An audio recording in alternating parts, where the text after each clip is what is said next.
The refund hit my account on a Thursday morning. I remember because I checked my balance twice just to be sure it was real. $2,000. Not a fortune. Not life-changing money. But enough to breathe. Enough to fix a few things I'd been postponing.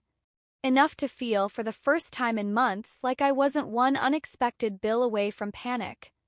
I stood in my kitchen with my phone in my hand, coffee cooling on the counter, already mentally dividing the money. Portion for savings.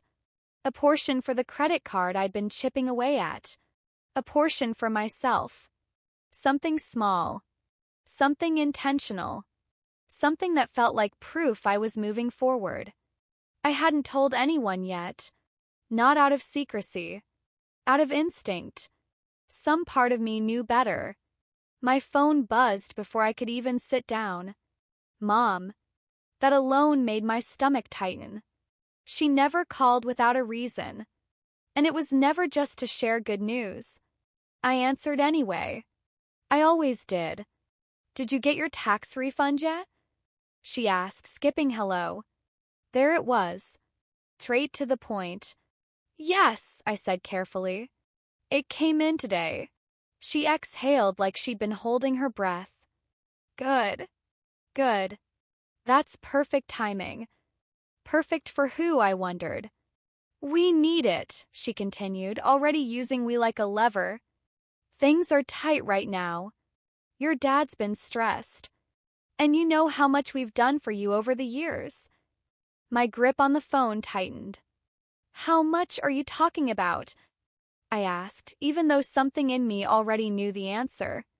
All of it, she said without hesitation. The whole 2,000. I laughed once. Short. Disbelieving. You want my entire refund? Yes, she replied, as if I'd misunderstood something obvious. Family comes first. The words hung in the air between us. Familiar. Heavy. Weaponized. I looked around my kitchen. Peeling paint. The chair with the loose leg I kept meaning to fix. The stack of unopened mail on the counter. My life. The one I was managing alone. I was planning to use that money, I said slowly. For what? She asked, sharp now. You're young. You'll make more. We need it now. Need. Another word they'd always owned.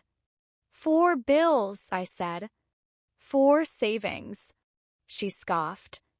Savings? Don't be dramatic. We're talking about helping your parents. Helping. As if this were optional generosity, not a demand. I can't give you all of it, I said. Her tone changed instantly. Colder. Firmer. I didn't ask you to negotiate. I told you what needs to happen. That was the moment my chest went tight. Not with fear. With recognition. This wasn't a request. It was an expectation. And I suddenly understood that this conversation wasn't really about money at all. It was about control. About priority. About whether my stability mattered less than their comfort.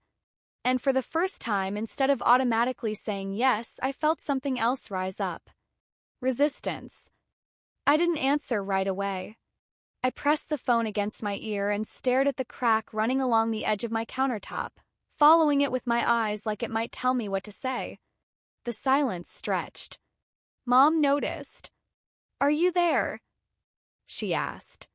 Because I don't understand why this is even a conversation. That sentence landed heavier than the demand itself. Not a conversation. Not a discussion. A decision already made.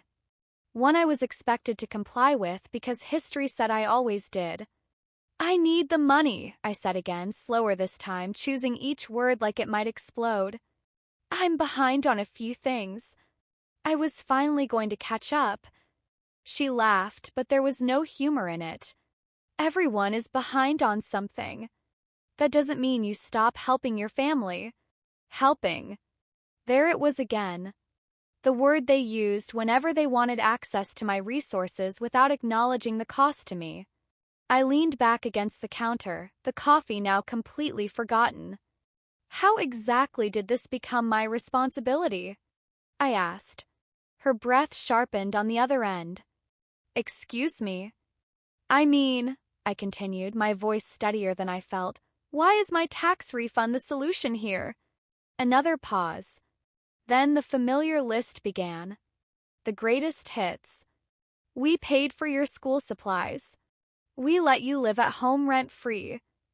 We drove you everywhere when you were younger. We supported you. Supported. Past tense. As if it were a tab I'd been quietly accruing interest on my entire life. You were my parents, I said. That wasn't a loan. Her tone hardened. You're twisting things. Nobody said loan. I'm saying family shows up when it matters. When does it matter for me? I asked before I could stop myself. The line went quiet. Not disconnected. Quiet in that dangerous way where you know you've crossed an invisible boundary. Finally, she spoke. This isn't about you right now. There it was. The sentence I'd been trained to accept without question. Not about you. I thought about the nights I'd eaten cereal for dinner to make rent. The times I'd skipped appointments because I couldn't afford the copay. The stress headaches. Constant mental math. I thought about how none of that had ever qualified as an emergency worth their help. But $2,000 landing in my account did. I can give you some, I said carefully. But not all of it. Her response was immediate. No. Just that. No explanation. No compromise. It's all or nothing, she continued. Because if you start putting conditions on helping your family, where does it end? I almost laughed again. Instead, I felt something colder settle in my chest. It ends, I said quietly, when I can't afford my own life. She ignored that. Your father is counting on this. We already talked about it. You already talked about it. Without me. Without asking. Without considering that the money wasn't theoretical. It was mine. Earned. Needed. And if I say no? I asked. The silence returned, heavier this time. Then came the sigh. The one meant to sound wounded. Disappointed. Maternal. I raised you better than this, she said. I didn't think I'd have to explain loyalty to my own child. Loyalty. Another word that only ever moved in one direction. I felt my throat tighten, but I didn't back down. Loyalty shouldn't bankrupt me, I said. She exhaled sharply. You've changed. No. I realized. I hadn't changed. I just stopped automatically saying yes. The accusation hung there. You've changed. As if growth were a betrayal. As if becoming aware were some kind of defect. I closed my eyes and let the words pass through me instead of lodging where they usually did. Somewhere deep. Somewhere painful. I had spent years carrying the weight of being the reasonable one, the flexible one, the one who made things easier by bending first. Hearing it framed as a flaw felt familiar. Almost comforting. And that terrified me. I didn't change, I said finally. I just stopped pretending this doesn't hurt. She made a sound of disbelief. Hurt? This is about money. No, I replied. It's about what the money represents. She scoffed. Here we go. I straightened, pacing the length of my kitchen, phone pressed tight to my ear. It represents that when I finally get a little breathing room, you see it as available. As already spent. As not really mine. That's not fair, she snapped. Then why didn't you ask first? I asked. Why did you tell me what would happen instead of asking if I could help? Silence. Not the wounded kind. Calculating kind. We assumed, she said carefully, that you would want to help. Assumed. 'Cause assumption had always worked before. I want to help, I said. I don't want to disappear. Her voice softened, which somehow felt worse. "You're being dramatic." There it was. The eraser. The word that flattened everything I felt into something inconvenient. I stopped pacing and leaned against the wall. "Do you remember when I told you I was behind on rent last year?" I asked. She hesitated. Vaguely. "I asked for $300, I said. "Just to get through the month." "That was different," she replied immediately. "Different how?" "You needed to learn responsibility," she said. "We couldn't keep rescuing you." Rescuing. I swallowed hard. "And this is different?" "This is us," she said. "Your parents." I closed my eyes. There it was again. The hierarchy. Their needs framed as urgent. Mine reframed as lessons. "So when I struggle," I said slowly, "it's character building. But when you struggle, it's an emergency." "That's not what I said," she replied sharply. "It's what you meant," I said. She sighed loudly. "You're twisting everything. This is why we didn't want to make a big deal out of it. You always take things personally." I laughed then. Quiet, bitter sound. "It is personal," I said. "It's my money, my life, my stability." "You sound selfish," she said. The word hit, but it didn't stick the way it used to. Instead, it slid off, something harder forming underneath. "If protecting myself is selfish," I replied, "then maybe I've been too generous for too long." Her tone sharpened again. "So you're really choosing money over family?" "No," I said. "I'm choosing myself alongside family. And if that feels like betrayal to you, that's not something I can fix." The line went dead quiet. I imagined her face. Tight mouth. Furrowed brow. The look she got when things didn't go her way and she needed to regain control. "You know what this will do," she said finally. "This will hurt your father." I inhaled slowly. "Everything always hurts Dad," I said. "But somehow I'm the one expected to bleed quietly." Another pause. Longer. Heavier. "If you don't give us the money," she said, "don't expect us to forget this." I felt a strange calm settle over me. "I'm not asking you to forget," I said. "I'm asking you to understand." "You're making a mistake," she warned. "Maybe," I replied. "But for the first time, it feels like my mistake to make." After the call ended, I stood there longer than I meant to. Kitchen felt smaller. The walls closer. Like the air itself had been rearranged around a rule I had never agreed to but had always followed. Family comes first. I repeated it in my head, testing the weight of it, the shape of it, the way it had been used my entire life, like a final answer to questions I was never allowed to ask. I set the phone down and finally took a sip of my coffee. It was cold. Bitter. I drank it anyway, because finishing things even when they no longer taste good was another habit I'd learned early. I thought about how many times that phrase had been used to quiet me. When I was a teenager and asked why my plans always came second. When I worked holidays because someone else needed the day more. When my boundaries were treated like inconveniences instead of limits.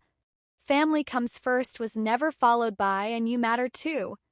It was always implied that if something had to be sacrificed, it would be me. My phone buzzed again. Text this time. From Mom. "We're disappointed. I didn't raise you to be this way." I stared at the screen, feeling the old instinct rise. Apologize. Explain. Soften. Make it easier for everyone else. I typed 3 different responses and deleted them all. Each one sounded like surrender dressed up as peace. I walked into the living room and sat on the edge of the couch, staring at the spot on the wall where sunlight always hid in the afternoon. I tried to imagine what would actually happen if I didn't give them the money. The catastrophic fallout I'd been trained to fear. The silence. Coldness. The guilt. And then I imagined the alternative. giving up my refund, watching my savings disappear, struggling quietly again while being told I was doing the right thing. One version of the future hurt loudly. The other hurt quietly. I realized I'd been choosing quiet pain my entire life. Another message came through. Your father is really upset. He feels like you don't appreciate everything he's done. I exhaled slowly. Appreciation. Another word that only flowed upward. I thought about appreciation in my own life. How rarely it had been directed at me without conditions. How often it was used as a leash instead of a gift. I typed back one sentence. I appreciate you. I'm not giving up my stability to prove it. The typing bubble appeared immediately. Then disappeared. Then appeared again. Minutes passed. I watched it like a metronome marking time I could never get back. Finally, the message arrived. So this is who you are now. I didn't respond. Not because I didn't have words. Because for the first time, I didn't feel responsible for managing their reaction. I leaned back and closed my eyes. My chest felt tight, but underneath it was something unfamiliar. Face. A small clearing where obligation used to sit. I realized that saying no hadn't ended the world. It had only ended a pattern. That night, I opened my budgeting app and allocated the refund the way I'd planned that morning. Savings. Bills. A small amount labeled future. The label made my throat tighten. I'd never allowed myself to think that far ahead without factoring them in. As I closed the app, my phone buzzed one last time. A message from Dad. We're hurt. We thought we could count on you. I read it twice. Then once more. And for the first time, I translated it honestly. We thought we had access to you. We thought your boundaries were optional. We thought your needs were negotiable. I set the phone face down and turned off the light. Sleep didn't come easily, but it came cleaner. Without rehearsing apologies. Without planning explanations. Without preparing to give something up. For the first time, family didn't come first. I did. The next few days were quiet in the loudest way possible. No calls. No check-ins. No casual messages pretending everything was normal. Just absence. Strategic, deliberate absence. I recognized it immediately. Silence had always been their favorite tool. Not to heal. To punish. To make me fill the gap with apologies I hadn't earned and concessions I couldn't afford. I went to work anyway. I answered emails. I smiled at coworkers. I nodded through meetings. But underneath all of it, my body stayed alert, braced for impact that never quite arrived.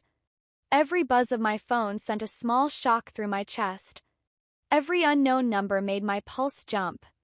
I hated that they still had that access to my nervous system. On the third day, my aunt called. She didn't waste time either. Your mother is beside herself, she said. She says you're being cold. I almost laughed. Cold. As if refusing to hand over my entire refund had turned me into something unrecognizable. I didn't disappear, I said. I said no. She tooted softly. You know how your parents are. This is just how they show love. I closed my eyes. If love requires me to be financially unstable, I replied, then it's not love I can afford. There was a pause. Then the familiar pivot. You've always been the strong one, she said. They just assumed you'd be okay. Assumed. Again. The word followed me like a shadow. Being okay shouldn't make me the solution, I said. After the call, I sat in my car for a long moment before driving home. I watched people cross the street, carrying groceries, talking on phones, living lives that didn't revolve around managing someone else's expectations. I wondered how many of them were quietly negotiating their worth in private conversations the way I had for years. That night, the messages started again. Short. Loaded. Carefully phrased to sound reasonable. Your father didn't sleep last night. This is tearing the family apart. I never thought money would matter more to you than us. Sentence felt like a hook. Each hook aimed at pulling me back into my old role. I read them without responding, letting the discomfort wash over me instead of drowning in it. I noticed something strange. The longer I didn't answer, the clearer my thoughts became. The guilt was still there, but it was thinner now, stretched so tight I could see through it. I thought about how often I'd been told to prioritize family when it came to my sacrifices, but never when it came to my protection. How quickly they framed my refusal as cruelty, while their demand remained unquestioned. How the word together only applied when I was giving something up.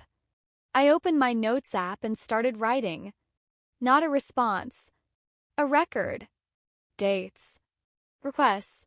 Comes. Patterns. I wrote down every time I'd been asked to contribute, to cover, to help, to smooth things over. And then I wrote down the times I'd asked for help myself. The imbalance was impossible to ignore once it was on the page. By midnight, I understood something I'd been circling for years. They didn't need my refund. They needed my compliance. They needed the reassurance that the hierarchy still held. That when they reached out, I would fold. That my resources were communal and my boundaries were theoretical. My phone buzzed again. A new message from Mom. Longer this time. Softer at first glance. I don't know who put these ideas in your head, but this isn't you. We raised you to care about people, not money. I read it twice. Then a third time. And finally, I saw it clearly. Caring about people to them meant prioritizing their comfort over my survival. It meant absorbing the cost quietly and calling it love. I typed one sentence and stopped. Deleted it. Typed another. Deleted that too. Then I set the phone down and turned it face down, choosing stillness over engagement. For the first time, I let myself imagine a future where my parents' approval wasn't the final metric of my character. Where saying no didn't require a defense brief. Where my finances weren't an extension of their expectations. The thought scared me. It also steadied me. I went to bed knowing the silence would continue. Knowing the pressure would increase before it broke. And knowing that whatever came next, I had already crossed a line I could never unsee. I had chosen myself once.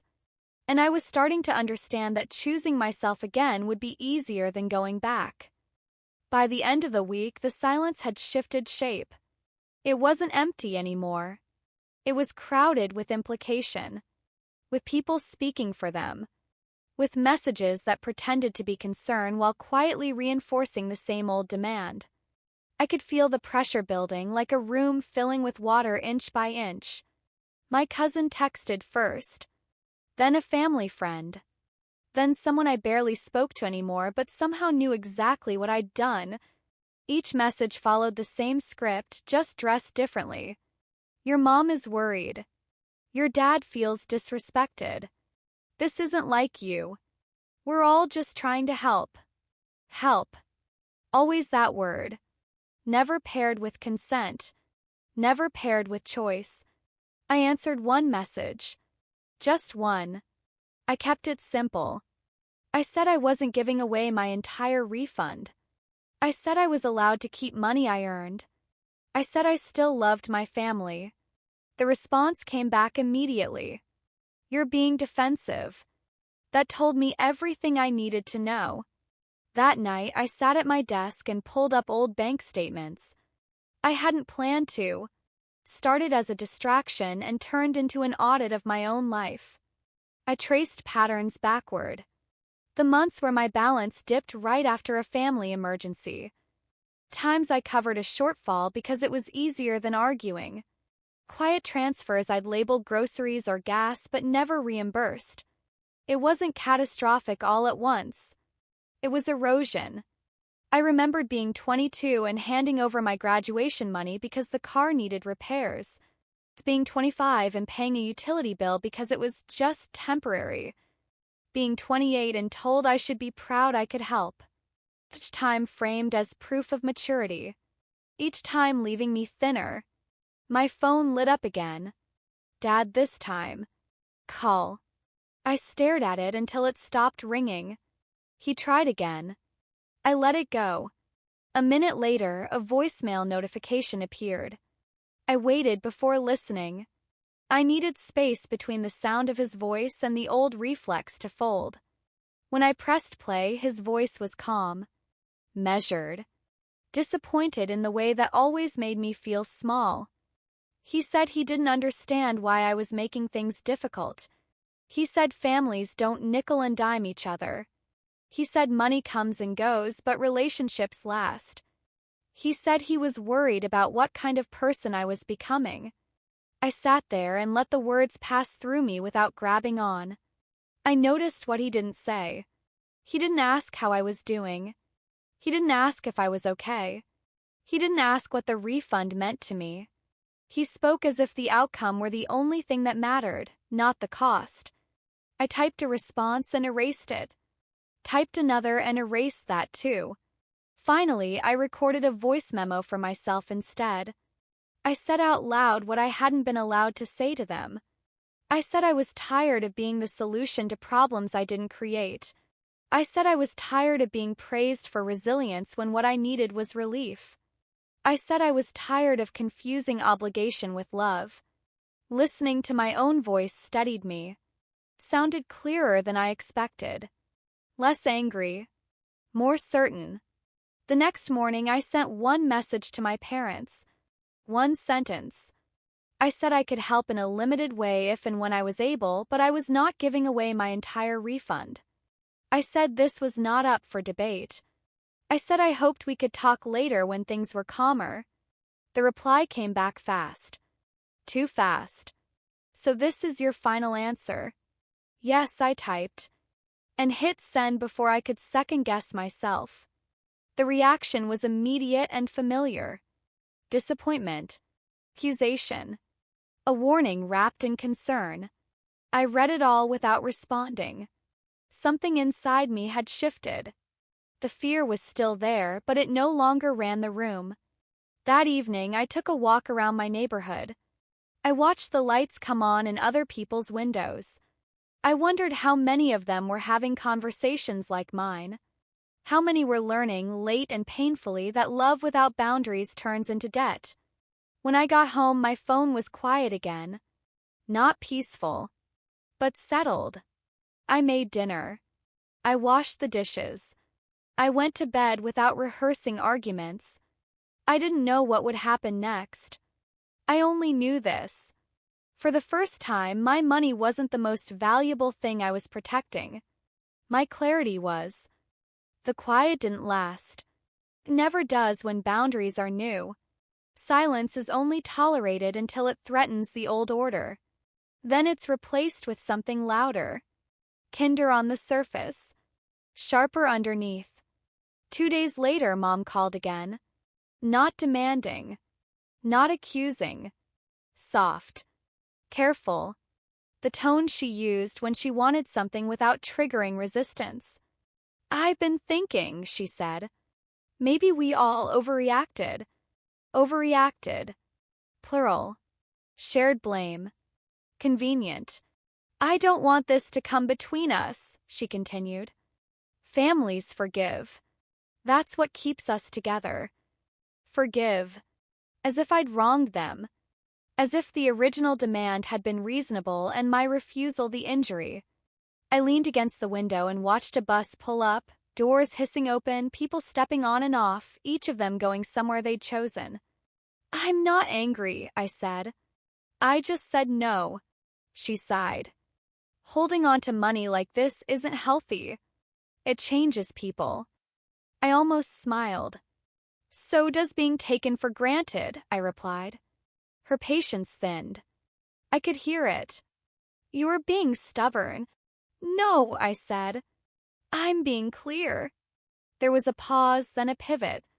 What if we pay you back? The offer sounded generous until I heard the condition underneath it. Temporary compliance. Deferred control.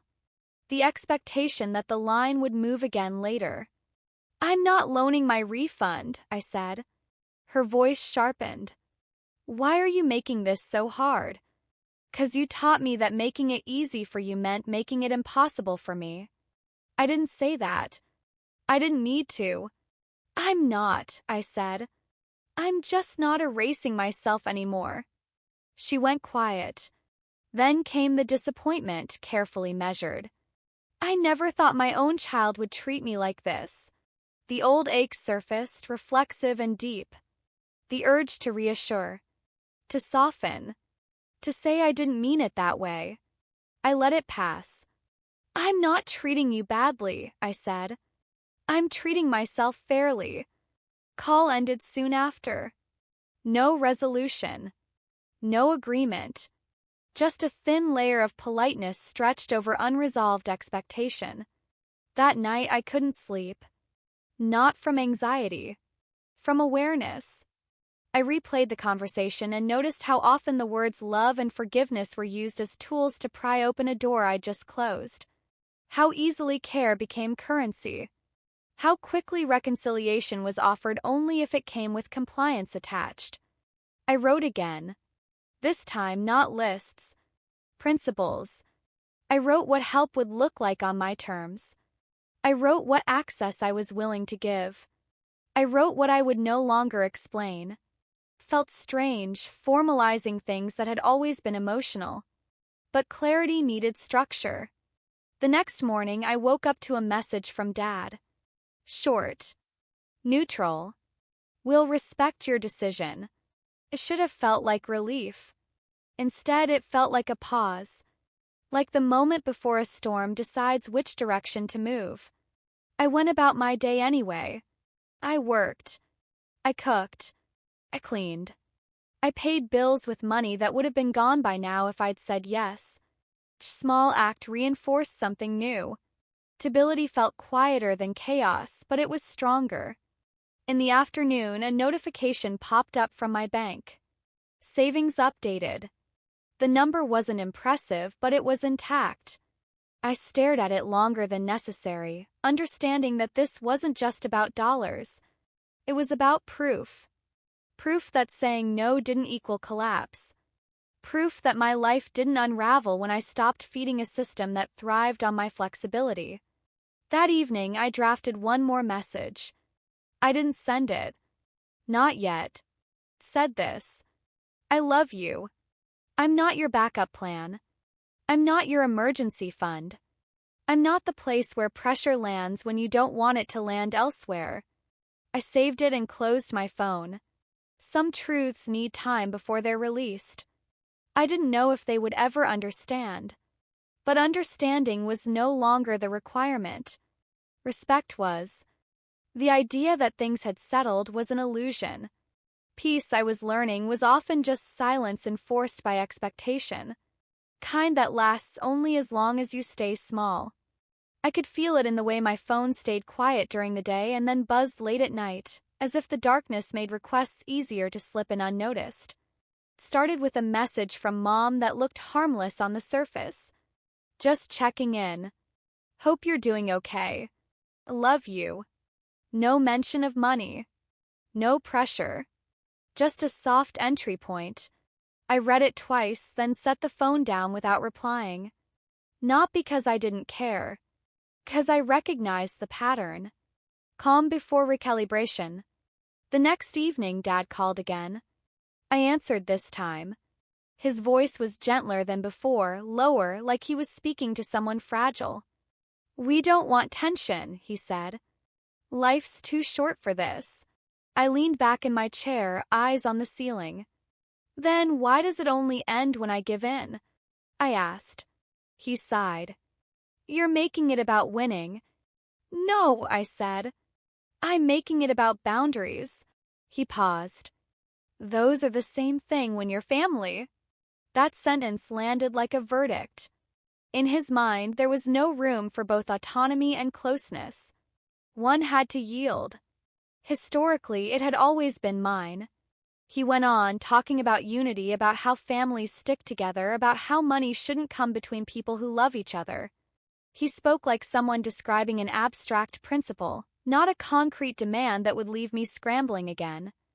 "I need you to hear something," I said when he finally stopped.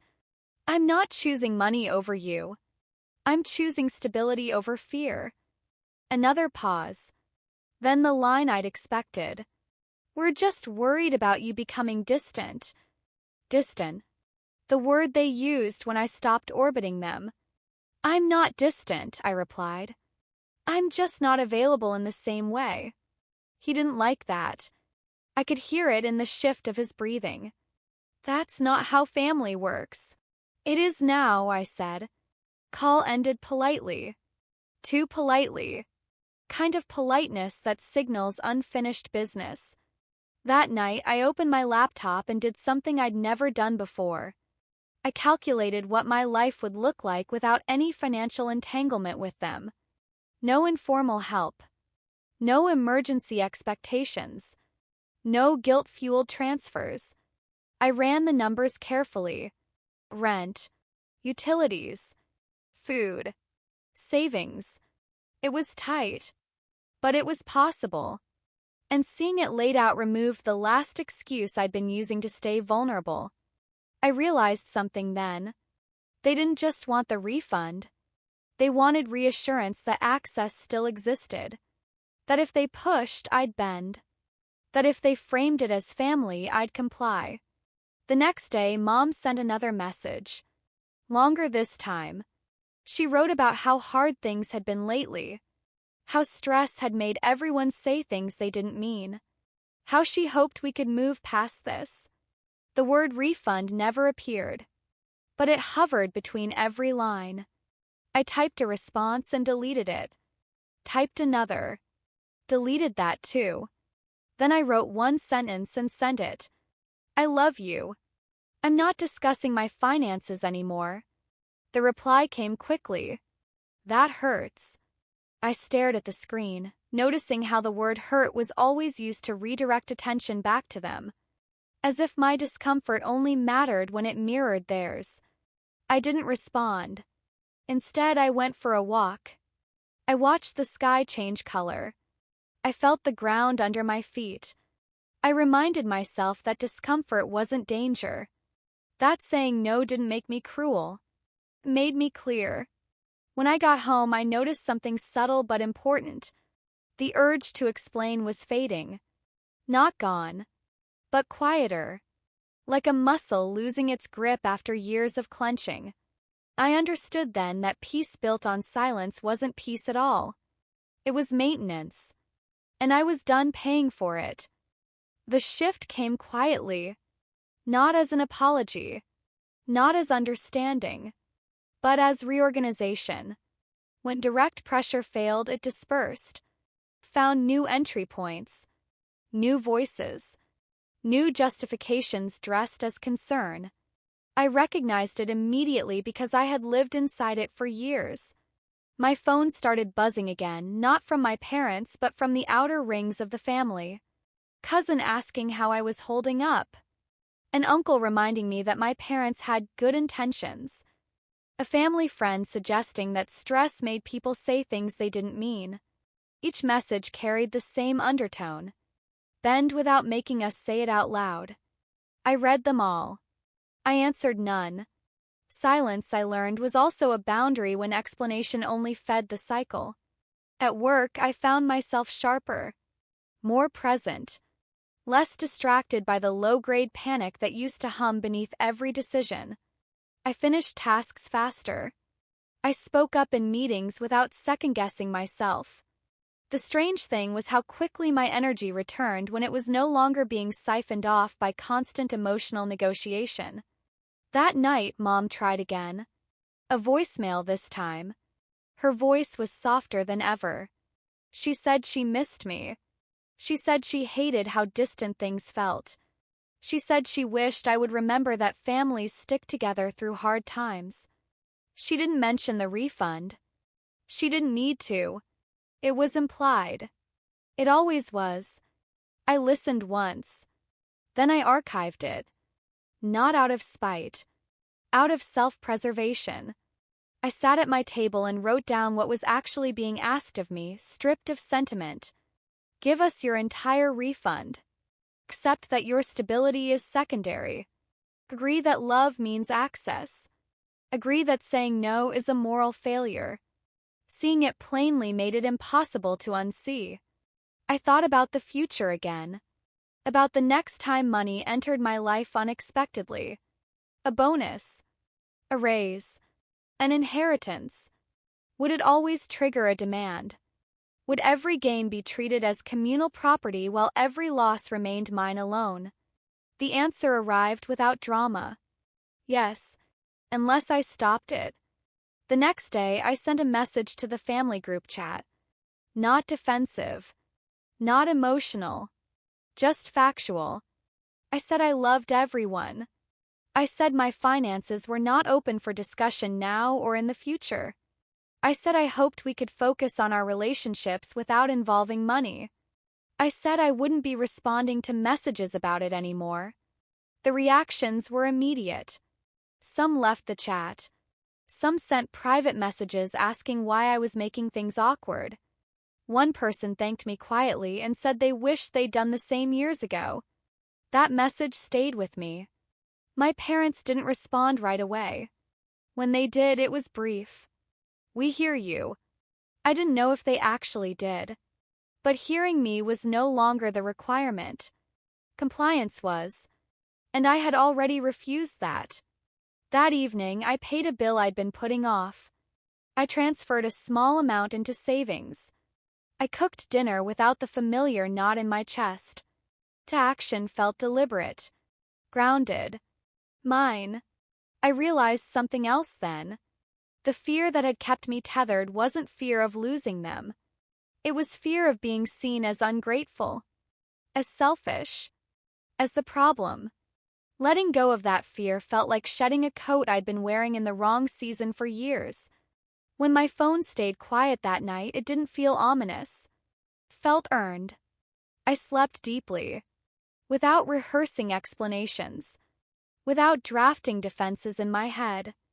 I knew the story wasn't over. Not yet. But I also knew this. The rules had changed. And this time I wasn't asking for permission. A week passed, and with it came the quietest tactic of all. Revision. Not confrontation. Not silence. Reframing. I noticed it in small ways at first. A relative mentioned in passing that my parents had asked for help, not demanded it. Another said they were confused about why I was so upset, because it was just a suggestion. The story was being edited in real time, sanded down until my refusal looked disproportionate and their expectation looked harmless. I felt the old pull to correct the record, to explain again, to supply timestamps and quotes and tone, to prove I wasn't overreacting. The urge rose, familiar and insistent. Then it passed. I understood something new. When people benefit from misunderstanding you, clarity feels like a threat to them. Mom called again midday, as if timing alone could soften the edges. I answered not because I owed her access, but because I wanted to hear it clearly. I think this has all gotten blown out of proportion, she said. We never meant for you to feel pressured. I waited. Let the sentence finish itself. It didn't. You told me to give you my entire refund, I said evenly. You said family comes first. She laughed lightly. You're remembering it harsher than it was. There it was. The rewrite. I remember it exactly, I replied. Because I stopped myself from agreeing. She sighed. Why are you holding on to this? Because it keeps happening, I said. And every time it does, I'm told it didn't. Her voice cooled. So now we're the villains. No, I said. You're adults who made a choice. So did I. She tried a new angle. Do you know how this makes us look? That question landed differently than the others. Told me what this had always been about. Not need. Not urgency. Perception. The discomfort of being seen as parents whose child said no. I'm not managing your image, I said. She paused. I don't recognize you anymore. I almost apologized. Almost. Then I noticed the pattern. Recognition only arrived when I complied. Familiarity was conditional. You're recognizing me, I said. You just don't like what you see. The call ended shortly after. Not angrily. Neatly. Like a door closed with intention. That evening, I opened my journal and wrote the version of the story I would keep. I wrote the exact words used. The exact ask. The exact moment my body said stop. I wrote it not to preserve anger, but to preserve reality. Gaslighting only works when memory is negotiable. Mine wasn't anymore. I realized then that this phase was about reputation management, about smoothing edges so no one had to confront the imbalance. If I participated, I'd be complicit in my own erasure. If I stayed quiet, the narrative would still move without me. The difference was whether I believed it. I didn't. I paid another bill. I scheduled an appointment I'd been postponing. I ordered groceries without calculating which item I'd put back at the register. These were small acts, but they added up to something solid. Independence isn't loud. It's cumulative. Later that night, Dad sent a short message. We're trying to move on. I read it carefully. Then I replied with one sentence. Me too. And for the first time, moving on didn't mean folding. It meant refusing to carry a version of the past that required my silence to survive. The phrase move on echoed longer than it should have. Sounded reasonable, mature, peaceful. But the more I sat with it, the clearer it became that moving on to them meant returning to normal. And normal meant my needs being flexible, my money being available, my boundaries being theoretical. Moving on did not mean accountability. It meant amnesia. In the days that followed, I watched how carefully everyone avoided specifics. No one mentioned the refund. No one referenced the demand. Conversations skimmed the surface of weather and work and distant relatives like stones skipping water. The tension wasn't gone. It was just being managed. I felt it in the pauses, in the way questions stopped short, in the careful avoidance of anything that might require acknowledgement. I realized then that the family system wasn't broken by my refusal. It was exposed by it. The structure depended on my compliance to stay invisible. Without it, the seams showed. Mom sent photos from a weekend get-together I hadn't been invited to. Smiling faces. Casual captions. Normalcy curated for proof. I looked at them longer than I meant to, not with jealousy but with clarity. They weren't punishing me. They were restoring equilibrium by excluding the variable that disrupted it. A strange calm settled in my chest. Not relief. Recognition. This was the cost. Not money. Distance. And I needed to decide whether that cost was higher than the one I'd been paying for years. I thought about the version of myself who would have panicked at that realization. Who would have rushed to call. To apologize. To offer something. Anything. I felt tenderness for her. She had been trying to survive with the tools she had. But I wasn't her anymore. I began to notice how much space I had now. Mental space. Emotional space. Time not spent anticipating reactions or smoothing outcomes. I used it deliberately. I reorganized my apartment. I unsubscribed from things I didn't need. I redirected automatic transfers into savings. Each small decision reinforced something steady. My life was no longer provisional. One evening, I ran into a family friend at the grocery store. She smiled awkwardly and said she hoped everything was okay now. I told her yes. 'Cause it was. Just not in the way people expected. Later that night, Mom called again. Short. Careful. She said she hoped I wasn't holding a grudge. I told her I wasn't. I said I was holding a boundary. The line went quiet. She said she didn't understand the difference. "That's okay," I replied. "You don't have to." We ended the call politely. No warmth. No fight. Just distance acknowledged instead of denied. I sat on my couch afterward and thought about how often I'd equated closeness with access. How love had been measured by how much of myself I was willing to give up. I was learning, slowly and deliberately, that proximity without respect is not intimacy. It's exposure.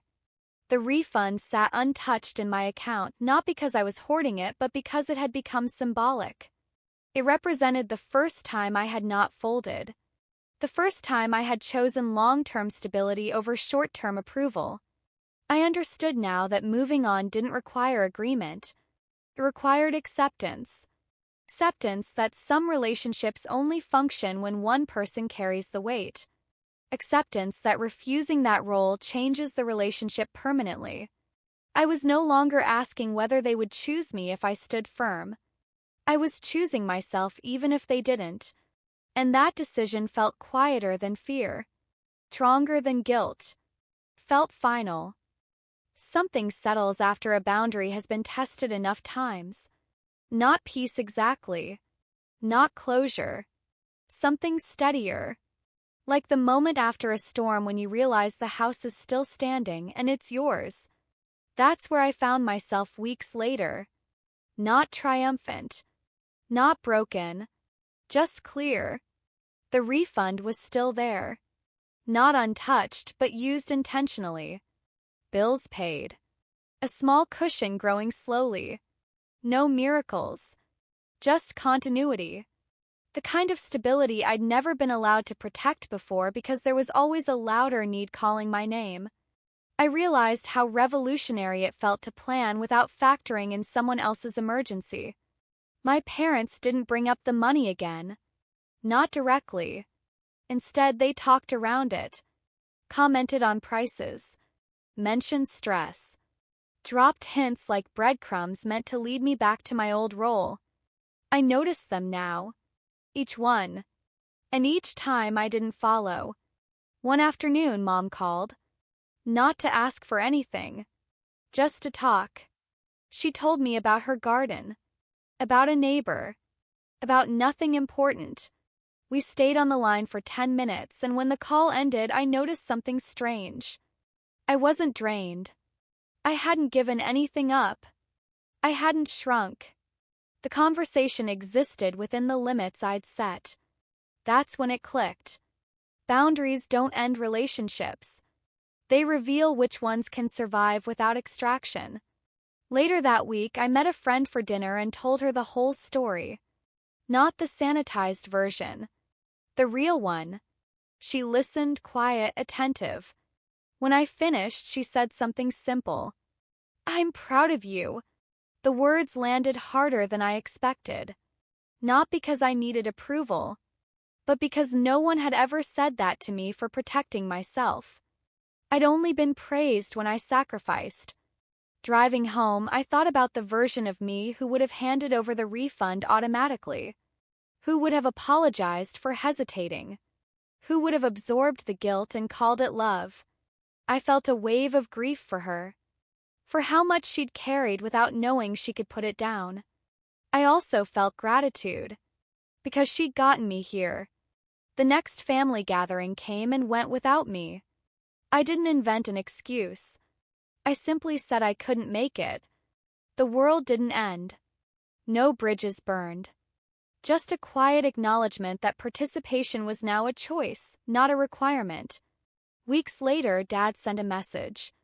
"I've been thinking. Maybe we leaned on you too much." It wasn't an apology. It wasn't accountability. But it was movement. And for the first time, I didn't rush to respond.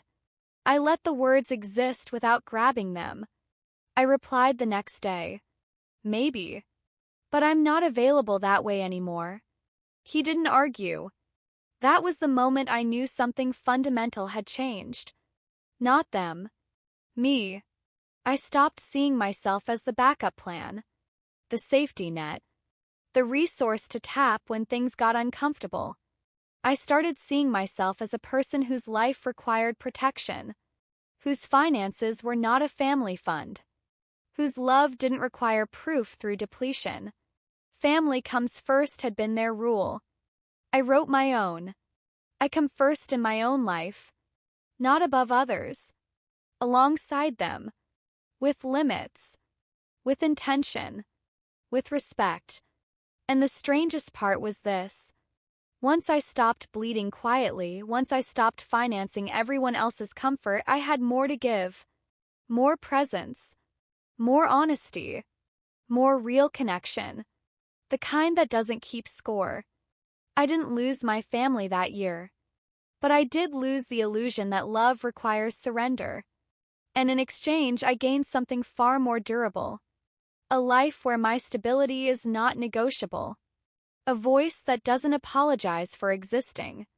And the knowledge that choosing myself wasn't the end of family. It was the beginning of being whole.